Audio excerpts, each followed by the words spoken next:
Imagine waking up tomorrow morning to breaking news alerts. Russia has crossed Poland's border. It happened to Kyiv in 2022. It happened to Tbilisi in 2008. It happened to Budapest in 1956. This isn't just history, it's a pattern.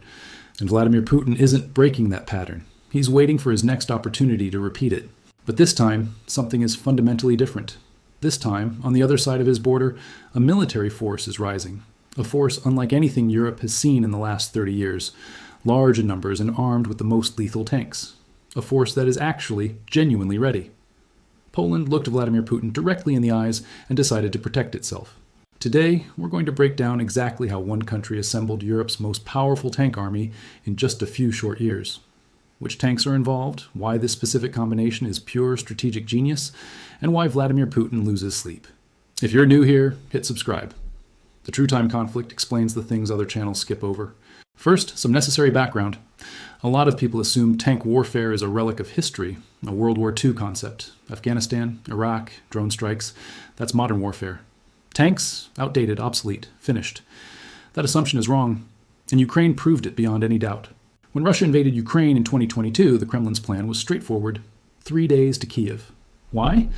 Because Russia had thousands of tanks. Ukraine had comparatively fewer. The numerical advantage was overwhelmingly in Russia's favor, but those 3 days became 3 years. Why? Because tanks still matter enormously on the modern battlefield. But quality and training matter more than sheer quantity. Now let's look at where Europe actually stands. Army Recognition recently conducted a comprehensive assessment of European tank fleets. Their mission? Figure out which countries could actually defend themselves. Turkey leads the rankings with approximately 2,381 tanks, but Turkey operates with its own separate geopolitical interests. Greece sits in second place with 1,385 tanks. Significant numbers, but the quality of that fleet is a mixed picture. Poland currently stands at roughly 900 tanks, third place in Europe. But that number is only half the story. For context, the United States operates around 2,640 tanks. China leads the world with approximately 4,700. Russia officially fields 3,460 operational tanks, with an additional 2,100 older models sitting in storage facilities left over from the Soviet era. On paper, Russia looks invincible. But this is exactly where serious analysis separates from surface-level observation. Break down Russia's tank fleet by actual model and the picture changes dramatically. The T-55. Designed shortly after World War II, introduced in the early 1950s. Literally Cold War-era technology from its earliest phase. Fire control systems? Almost non-existent. Targeting? Primitive. Armor protection? Dangerously thin. On a modern battlefield, this vehicle is essentially a slow-moving target. The T-62, a modest step forward from the T-55, but modest step forward in this context still means decades behind. Russia has been deploying T-62s because better options have been exhausted.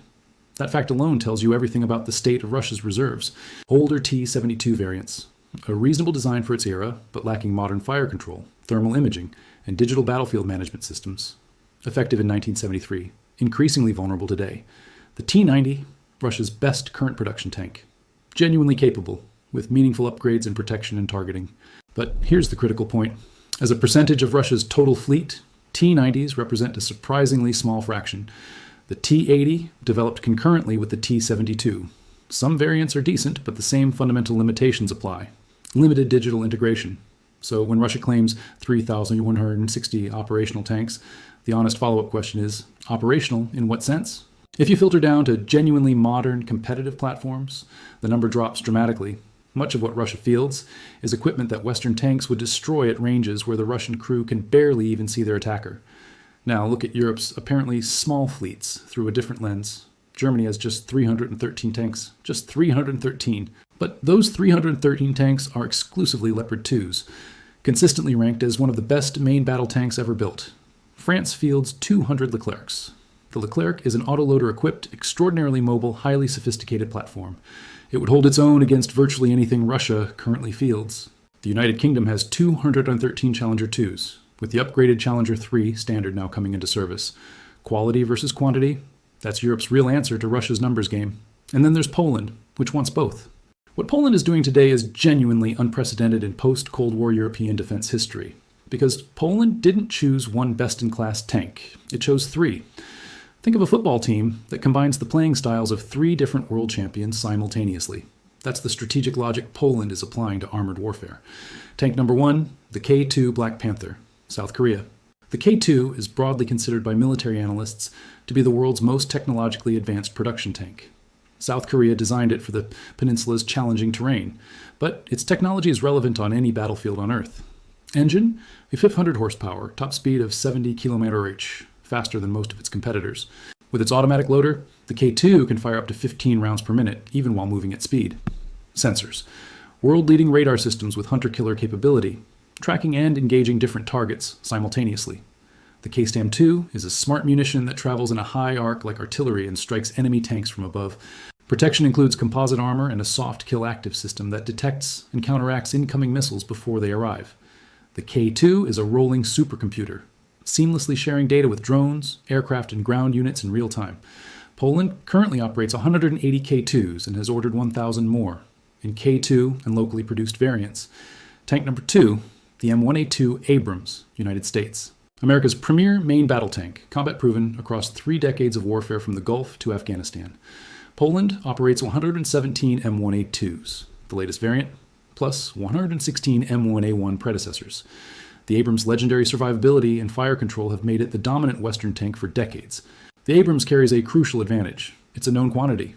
Logistics chains and training doctrine are already established. Tank number 3, the Leopard 2, Germany. Germany's masterpiece and the most widely deployed tank across NATO Europe. Poland fields 202 Leopard 2s, including the 2PL, a specifically upgraded version for Poland's requirements. The Rheinmetall 120mm smoothbore cannon is consistently rated among the most accurate in the world. The Leopard 2's ecosystem advantage is enormous. When something breaks, there's a solution nearby. Legacy assets include 205 PT-91 tanks, Poland's domestically developed variant, and 46 T-72s. Current total, approximately 870 to 900 tanks. Strong? Absolutely. Complete? Poland doesn't think so. Poland's vision is straightforward and extraordinarily ambitious. It wants a tank force that exceeds Greece in total numbers and approaches Turkey's scale, surpasses every European nation in quality, not just some of them, maintains perfect alliance compatibility, seamlessly integrated with NATO operations. This isn't ambition for its own sake. It's a direct response to Poland's geography. Recall 2022. Russia simultaneously advanced from Belarus and from inside Ukraine, getting within 50 kilometers of Poland's border at certain points. That wasn't an attack on Poland, but it was arguably a rehearsal. Poland's leadership received that message clearly and acted on it. The K2 deal, the biggest tank contract in modern European history. Poland's agreement with South Korea is the single largest arms deal. 1,000 K2 and K2PL tanks. Full technology transfer to Polish defense companies. The K2PL variant to be manufactured domestically inside Poland. Total estimated value in the range of $12 to $15 billion or more. First deliveries have already arrived. Polish tank crews are training on them right now. When you acquire a cutting-edge new platform, the first years are a learning curve. Crews are mastering unfamiliar systems. Tactics are being developed. By the time Poland's full K2 fleet is delivered, its crews will already be deeply proficient. The learning curve will be behind them, not ahead. The math, current fleet, 870 tanks. Incoming K2 order, 1,000. Projected total, 4,800 to 1,900 tanks. If that target is reached, and Poland's track record suggests it will be, Warsaw will have more tanks than Greece. Roughly comparable numbers to Turkey, but with dramatically superior quality across the fleet. More modern tanks than Germany, France, the UK, Spain, and Italy combined. Europe's undisputed armored superpower. Russia's most significant land-based deterrent. A reasonable question arises. Why 3 different tank types? Why not simply pick the single best option and standardize? The military logic is compelling. Reason 1. Redundancy against vulnerabilities. Every tank has exploitable weaknesses. If your entire fleet is one platform and an adversary deploys a system that specifically defeats that platform, your entire force is suddenly degraded. 3 different platforms mean 3 different vulnerability profiles. Defeating one doesn't compromise the others. Reason 2. Deep alliance interoperability. The Abrams creates perfect interoperability with the United States. Shared spare parts, shared maintenance doctrine, shared training. The Leopard 2 creates perfect interoperability with Germany and most of NATO Europe, the most widely shared platform on the continent. The K2 builds strategic ties with South Korea, an increasingly significant defense partner and the world's fastest growing arms exporter. Poland isn't operating a mixed tank fleet. Poland is building a fully networked defense ecosystem with connections to multiple major allies. Reason 3. Complementary battlefield roles. The K2's agility and top attack ammunition capability make it ideal for complex, forested, and hilly terrain, exactly the kind found in northeastern Poland. The Abrams' proven survivability in direct fire engagements in urban environments provides a different dimension of capability. The Leopard 2's balance of all attributes and its mature logistics support make it optimal for sustained, high-intensity operations over extended periods. 3 tanks, 3 complementary strengths, 1 comprehensive force. Reason 4. Industrial and political signaling. A deal with South Korea, with technology transfer and manufacturing rights, isn't just a weapons purchase. It's an investment in Poland's capacity. It positions Poland as a potential future defense exporter in its own right. Poland's buildup isn't happening in isolation. Across the continent, a trend has profound strategic implications. The same tanks are appearing in country after country. The Leopard 2 alliance is forming. Germany operates 313 exclusively Leopard 2 tanks, while Spain maintains over 270 units. The Netherlands has ordered 46 new tanks, and Sweden utilizes 110 variants, widely regarded as the finest in active service. Switzerland, Finland, and Denmark contribute hundreds more, while Norway, Portugal, Austria, and Hungary further strengthen this massive armored coalition. The Czech Republic and Slovakia are also integrating these platforms into their service, creating a standardized fleet across the modern European landscape. Beyond the Leopard, Poland and the United States operate the Abrams, while multiple NATO members evaluate the K2 tank for their own procurement decisions. Why does this convergence matter? Because when a combined force takes the field, spare parts are interchangeable and training doctrine is shared. Maintenance teams understand each other's equipment. Communication and battlefield management systems now integrate cleanly across different national borders. During the Cold War, NATO Europe was a patchwork of incompatible national tank fleets, each with its own quirks and difficult logistics chains. That era is ending. A fragmented collection of aging inventories is transforming into a unified, high-technology European armored force. Russia knows how to fight a fragmented NATO, but has no experience with a standardized force where every member operates broadly compatible platforms. This shift alone changes the strategic calculation dramatically, marking a new era of interoperable defense that Russia's military cannot easily match. Poland's defense transformation extends far beyond what it fields on the ground. What's emerging is a complete, multi-layered defense architecture, one designed to make any Russian offensive so costly that it becomes strategically irrational. Poland is spending approximately 5% of GDP on defense, the highest rate in NATO. The alliance's standard requirement is 2%, which many Western European members still struggle to meet. Poland is spending 2.5 times that figure. Poland is substantially increasing its military personnel. The target is a force of 300,000 or more. This would make it one of the largest standing armies in Europe, fully professional and continuously training.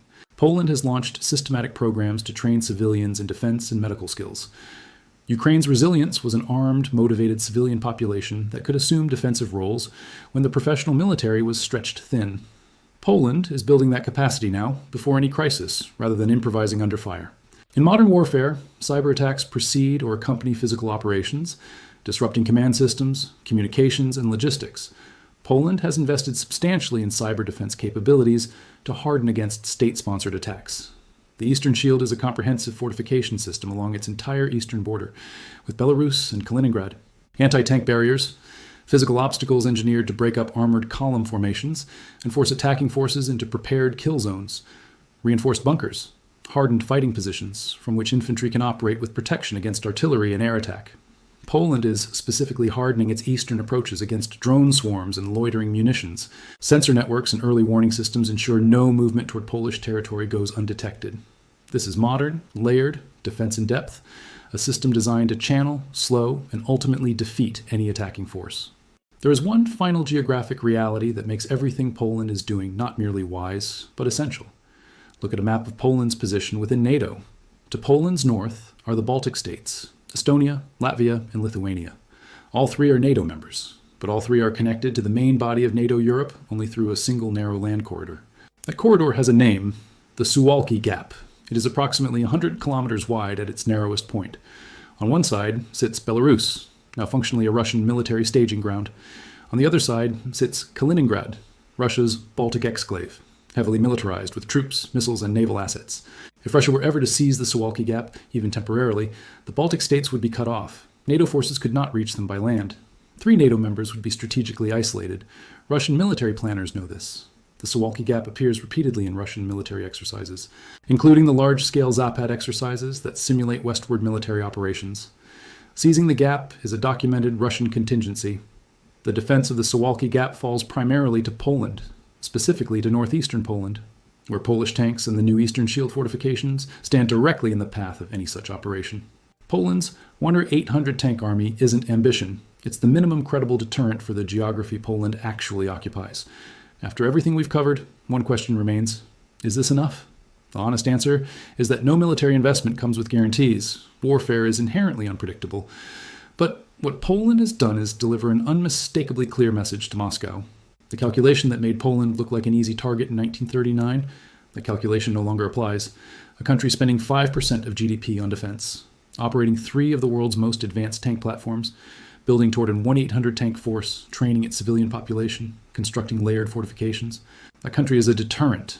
Genuine, credible, unmistakable deterrence is what prevents wars before they start. Poland is betting that if Russia ever considers it and looks at what Poland has built, the cost isn't worth it. That is the strategy. That is the genius. And that is Vladimir Putin's biggest problem. A neighbor that is actually ready. To see how a hypothetical war would play out, check our next video. Subscribe to True Time Conflict for more analysis like this.